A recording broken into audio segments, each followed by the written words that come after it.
dilakukan ke tribun, apakah memang benar-benar membahayakan pemain atau seperti apa? Kan memang sudah terlihat. Shutdown gas air mata yang ditembakkan pihak kepolisian diduga menjadi penyebab banyaknya korban meninggal dunia dalam tragedi Kanjuruhan. Sebanyak 127 orang dilaporkan kehilangan nyawa dalam kerusuhan yang terjadi seusai laga antara Arema FC melawan Persebaya Surabaya di Stasiun Kanjuruhan, Kabupaten Malang pada Sabtu 1 Oktober 2022. Laga itu berakhir dengan skor 2-3 untuk kemenangan Persebaya. Setelah laga selesai, supporter Arema FC masuk ke lapangan. Untuk meredamnya, pihak keamanan melepaskan tembakan gas air mata.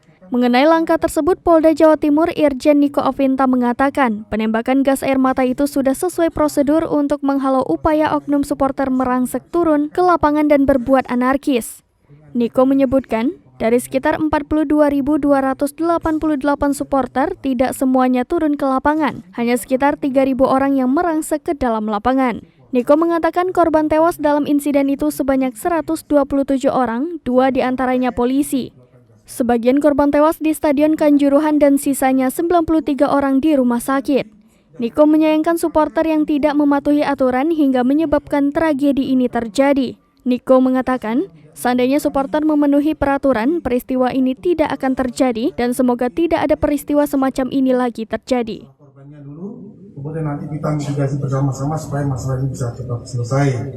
Dan saya yakin dengan kebersamaan ini semua akan bisa kita lewati ya. Saya kira demikian rekan-rekan sekalian.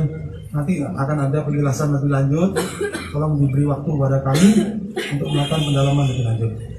Ini Matur Suwun, terima kasih. Assalamualaikum warahmatullahi wabarakatuh. Waalaikumsalam.